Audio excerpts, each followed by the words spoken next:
ولا تطع كل حلاف مہین، قسم اٹھانے والا. یہ ولید جو تھا، یہ قسمیں اٹھاتا تھا. قسم اٹھاتا ہوں کہ محمد پاگل ہے، قسم اٹھاتا ہوں قرآن اس کا جھوٹا ہے، قسم اٹھاتا ہوں کہ دین اس کا جھوٹا ہے، قسم اٹھاتا ہوں کہ یہ ٹھیک نہیں ہے، قسم اٹھاتا ہوں کہ تمہارے معبود. قسم قسم قسم قسم قسم قسم اس کو قرآن کہہ رہا ہے. لیکن آپ سنیں گے ذرا، ولا تطع، میرے پیارے اس کو قطعاً اس کی طرف توجہ نہ کرو، اس کی بات نہ مانو. کل حلاف، جو قسم اٹھاتا ہے، کل حلاف مہین، ذلیل، بے قدر ہے، اس کی کوئی حیثیت نہیں ہے. حیثیت کا فیصلہ، عظمت کا فیصلہ اور مقام کا فیصلہ اللہ کرتا ہے. میں نے تو اپنے شیخ کو دیکھا، مولانا سلیم اللہ خان صاحب کو دیکھا. ہم تو ایسے ملنگ لوگ تھے، ہم کہتے پوری دنیا اگر کہے منظور تجھ پہ لانا تو منظور تجھے مانتے نہیں ہے. ایک سلیم اللہ اگر کہتا کہ چل پتر تسی صحیح ہو، ہم کہتے بس ہو گیا.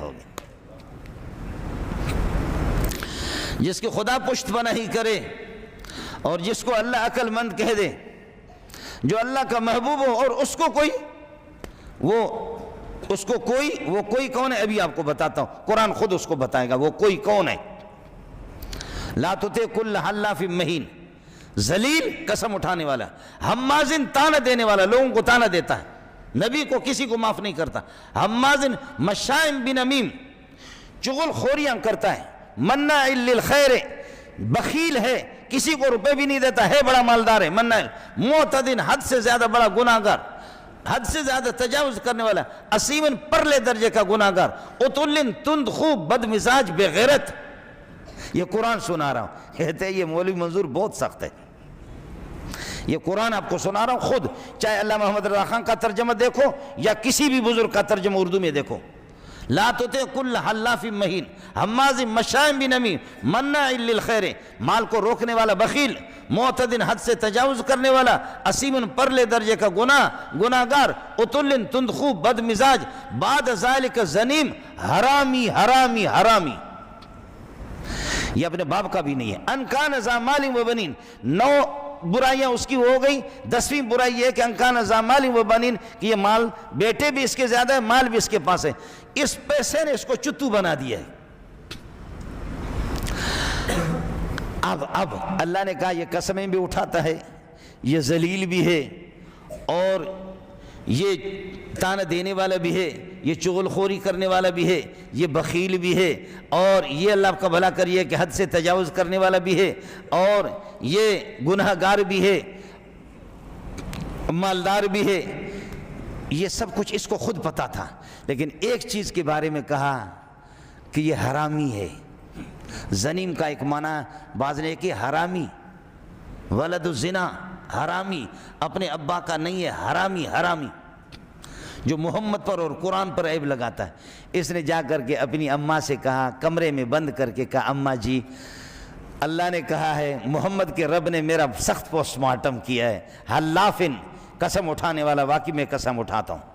حلافن، مہین، ذلیل، ہمازن، مشائم بنمیم، مناع للخیر، معتد اسیم، عتل بعد ذالک زنیم. 9 چیزیں سب میرے اندر ہے، بالکل ہو بہو. ان کو تو میں خود دیکھ رہا ہوں، لیکن ایک کے بارے میں مجھے پتہ نہیں ہے، مجھے حرامی کہا گیا. اماں جی آپ بتائیں گے میں اپنے ابا کا ہوں یا کسی اور نے آپ کو ٹیوشن پڑھایا ہے؟ اماں جی آپ فرمائیں گے کہ میں ابا جی کا ہوں یا کسی نے ٹیوشن تو آپ کو پڑھایا نہیں ہے؟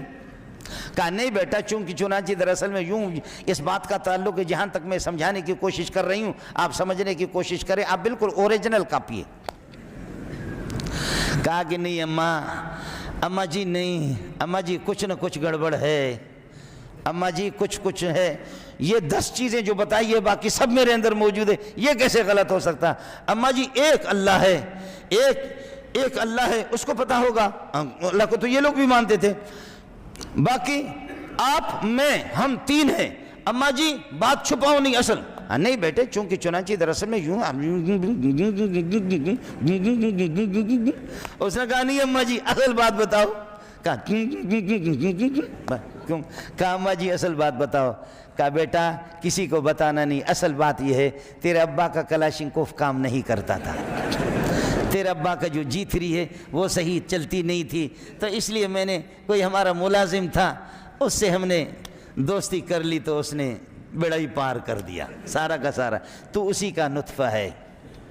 علماء یہاں لکھتے ہیں کہ دین کی مخالفت، محمد کی مخالفت، محمد پر وہ کیچڑ اٹھائے گا، تحقیق کرو ماں اس کی چھپائے یا ظاہر کرے، وہ حرامی ہوگا۔ برکاتہ محترم سامعین، مولانا منظور مینگل صاحب دامت برکاتہ العالیہ نے یہ بیان کیا اور تمام عوام کو، امت پاکستان اور دیگر تمام مسلمانوں کو جو کہیں پر بھی ہو اور جن کو اردو سمجھ میں آتی ہو، تو ان کے لیے یہ بیان ایک غنیمت، ایک پر اثر بیان ہے، جس سے انسان اور مسلمان اپنے ان خامیوں کو، ان بری صفات کو کا اصلاح کر سکتے ہیں اور ان کا ازالہ کر کے اپنے آپ کو دنیا اور آخرت میں کامیاب کر سکتے ہیں۔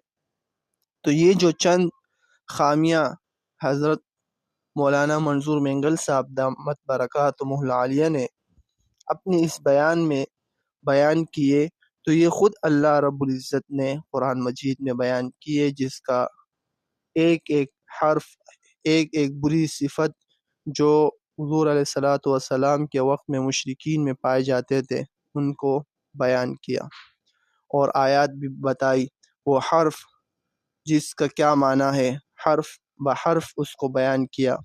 تو ان بری صفات، ان بری خصلتوں سے اپنے آپ کو محفوظ کرنے کے لیے اس بیان کو اپنے چینل پہ میں نے اپلوڈ کیا ہے، تاکہ میں اور تمام سننے والے مسلمان جن کو یہ زبان اردو سمجھ میں آتی ہو، تو ان کے لیے یقیناً بڑی نصیحت ہے اور اس پر عمل کی جائے۔ تو اللہ سے دعا گو ہے کہ اللہ رب العزت ہمیں اس بیان پر عمل کرنے کی توفیق عطا فرمائے۔